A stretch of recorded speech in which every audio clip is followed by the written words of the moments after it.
kuri atvyko iš Anglijos savo pristatyti parodą Medžiai mene.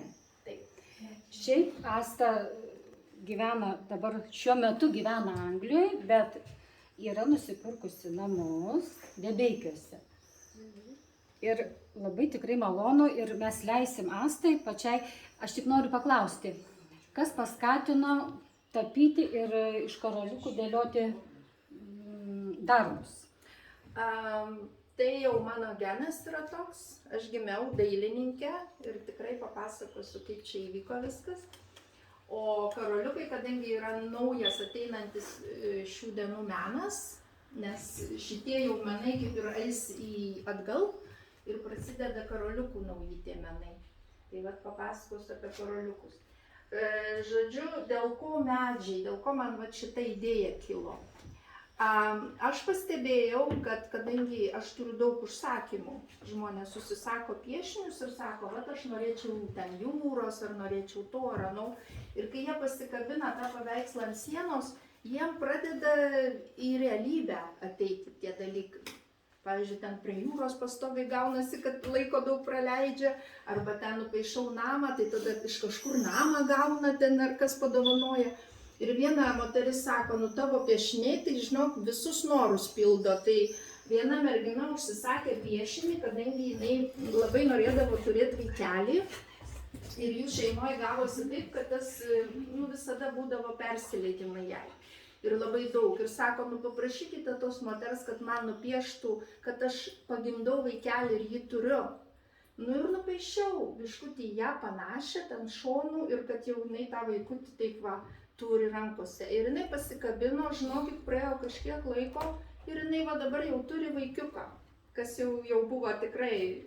Nes aš kai paišau labai daug sudedu pozityvios energijos, gaunasi taip, kad tu galvoji, čia turi realizuotis viskas. Ir aš galvoju, tai pala, jeigu žmonėm viskas pildosi, aš tada savo kažką nusipiešiu tokio, ko noriu. Ir aš galvoju, aš noriu pinigų medžio, kad visada turėčiau pinigų. Ten kam reikia, maistui, ten viskam. Ir pradėjau, galvoju, pradėsiu pinigų medį. Tai aš pirmiausiai va šitą paveikslą nupaišiau lydyto aukso medis. Va čia matosi, kaip lydosi auksas ir pinigėliai krenta va tokie. Tada galvoju, oi, tai reikia dar vieną kokį nors padaryti su pinigėliais. Ir pradėjau, va visi matom, kad čia krenta auksiniai pinigėliai visur ir tos spalvos tokios, čia ir dažus auksinius nupirkau. Ir taip pradėjau kaip blynus kepti juos. Kepu kaip blynus. Ir paskui galvoju, tai jau čia reikia ir medžių tą parodą padaryti. Ir tada aš susisakiau, čia būna tokie, reiškia, irgi medžių tematika, būna suklijuoti tokie, kaip pasakyti, ir atskirai karoliukai, ir tu juos turi klijuoti. Bet užima be galo daug laiko, labai daug kantrybės reikia turėti, nes anksčiau senoviai moterys siuvinėdavo. Tai taip ir taip, o čia tik tai ras prilipini ir gaunasi iš tolo kaip siuvinėti darbeliai. Čia yra šitie medeliai, va matot, obuolys ir medelis. Tai čia labai duoda mąstymui, kad reiškiasi, iš obuolio išauga didžiulis medis, o paskiau vėl sėklytės, vėl obuoliukai, tai gaunasi toks kaip užburtas ratas. Iš sėklytės, pavyzdžiui, ąžuolas didžiulis, užauga medis iš tokios mažos sėklytės. Toliau, aš paišau, mėgstu šaknis rodyti. Mes šaknų nematom. Šaknis tai yra tas pats kaip mūsų genai, pavyzdžiui. Mes turim savo giminę, šaknis, o mes visi ten pusbroliai, seseris yra šakelės. Tai va, tai medis, jeigu pasikabinu savo namuose, labai sustiprina giminius ryšius, šeimą, nes visur giminima, kad čia tas va, šeimos medis ar kažkas. Tai iš tikrųjų man medis simbolizuoja labai didelį simbolį. Šitą paveikslą aš vienai merginai, jinai labai norėjo, kad aš ją pamokinčiau piešti. Tai aš paišydama šitą, jai rodžiau, ką tepliot, ką pradžiai daryti, sakau, pirmą reikia dangų nusipiešti, po to reikia žemę nusipiešti, o po to jau medžius. Ir jinai žiūrėjo į mane ir paišė. Tai šitas buvo nupieštas per 15 minučių, vien tik tai dėl to, kad parodyti. O visi kiti tai vat, jau piešinukai tokie kaip blineliai, jau galvoju, nu kuris čia auksinių pinigėlių medelis. Tai vieną padovanau draugiai, nes jinai nusipirko namus, sakau, va, tau dovanoju, kad visada pinigiukų turėtum. Na tai va, tai kaip ir papasakau šiek tiek, jeigu turit klausimų. Nu, aišku, paišymas yra išjautimas savo jausmų. Pavyzdžiui, turbūt niekas negalėtų nupiešti garso, ko dar būtų neįmanoma nupiešti. Skonio. Pavyzdžiui, mes valgom duoną, tai ar galėtume piešinį išreikšti duonos skonį? Nu gal. Nu, jeigu nupieštume citriną, turbūt visi pajustume citrinos skonį, ar ne? Nu tai va, o kai matome medį, tai nu, daug asociacijų visokių irgi kyla. Parinkau tokias spalvas, kad būtų, man sakydavo mokytojas dailės mokykloje, niekada nenaudau juodos spalvos. Nes juoda spalva taip ir murzinumas gaunasi. Nu, o apie save, tai mano mama, kai manęs laukėsi, sakė, nu, oi, vaikščiodavau gamtoj, taip piešt norėdavau, bet nemoku, sako. O toks noras piešt. Nu, sakau, mama, reiškia, aš jau ten, būdama vaikiukas pilve, labai norėjau piešt. Ir tada sako mama, taip, tu kai gimėjai buvai labai ramus vaikas, pasikavodavai kažkur po stalu ir ten gramdydavai sienoje, reiškia, tas kalkės ir kažką ten piešdavai. Reiškia, jau mažas vaikas, aš paišiau. Po to, kaip būdavo, jinai nuperka man spalvinimo knygučių, tai negali nei valgyti prisišaukti. Aš, reiškia, mama, kol visos nenuspalvinsiu knygutės, aš neisiu valgyti.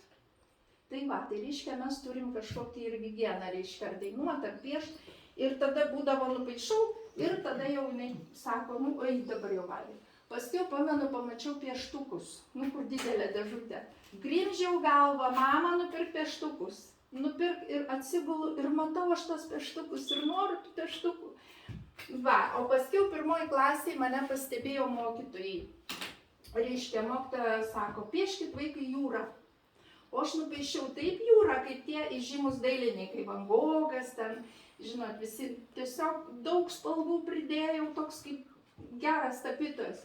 Jinai sako, oho, tada iškvietė komisiją, atėjo komisija ir sako, nu dabar vaikai pieškit, ką norit. Visi paišo, o aš sėdžiu ir mąstau. Galvoju, ko čia tie žmonės atėjo, vat paimsiu ir nepiešiu, o kam jie turi žiūrėti? Prieina prie manęs, tai dar vis nepaišai, nesakau. Paskui nupaišiau saulėgrąžą, labai gražiai. Ir tada iškvietė mano mamą, sako, žinokit, šitas vaikas turi būtinai įstoti į dailės mokyklą, nes jis turi talentą. Nu ir įstojau į Juozo Naujalio Kaune mokyklą, be jokių pasiruošimų, egzaminus labai gerai išlaikiau. Tai aš manau, kad čia genetiškai yra. Taip, noras piešti visada yra, bet kadangi auginau 3 vaikus, tai darbai tas ir galvoju, nieko, man atei 60 metų, tai jau tada pasinersiu. Tai va dabar jau kaip man yra tiek daug metų, tai galiu, kaip sakant, pasinerti. Anūkas jau paaugintas 8 metukų, vaikai jau suaugę dideli, tai dabar galiu pasinerti. O kadangi čia Debeikiuose yra namas, tai labai yra gera vieta paišymams, dėliojimas, kur susidėti paveikslus, o dėl užsakymų žmonės, kurie nori ir užsisako, ko nori. Va viena moteris paprašė, kad, reiškia, nutapyčiau ją pačią su grupė žmonių, nes jinai nori turėti grupę žmonių, jos mokinti. Ir va dabar turi grupę žmonių. Tai va, jeigu turit klausimų, kažko paklauskit. O portretus piešite? Paišau kaip nuotraukas, labai gražiai. Tai va, prašom. Labai mėgstu portretus ir netgi turėjau tokią idėją piešti žmonėm pagal nuotraukas užsakymus, reiškia, jis gal nori save matyti karalienės, princesės, ar kokio ten gaisrininko, suprantat, nu, kiekvienas, va, ar dainininko. Tai taip, aš portretus labai mėgstu paišyti. Jo, būtų gerai surinkti žmonių veidų, mimikų, išjautimų, šitų paveikslų būtų gerai. Tai vad sakau, reikia tik su laiku susiderinti. Aš tai turiu klausimą. Man tai labai įdomu, kaip jūs vat, gyvenot Kaune, nemokėtės Kaune ir kaip čia nusipirkot namą Deveikėse. Gerai, žodžiu buvo taip, aš gimiau Anykščiuose, Kurklių gatvėje prie upelio. Ir kadangi mano močiutė numirė, tai mano senelis nusprendė tą namą parduoti ir nusipirkti Kaune. Ir jis nusipirko Kaune ir aš, nu ką, ašgi vaikas, užaugau. Bet kadangi čia visos mano šaknys, čia žemės, miškai, bet tas namas per karą buvo nugriuvęs, pamatai liko. Ir aš sakau, mama, mane taip traukia vėl ten atgal, reiškia ten, nusipirkim kažkaip namą. Ir mama tada nuvažiavo ten prie tų žemių, ieškojo ten namuko, vadinasi Akništos. Jo, bet kadangi tenai buvo šalia žemių namas, bet biški pamatai pagedę, tai sako, aš geriau geresnį susirasiu namą. Tai va čia rado.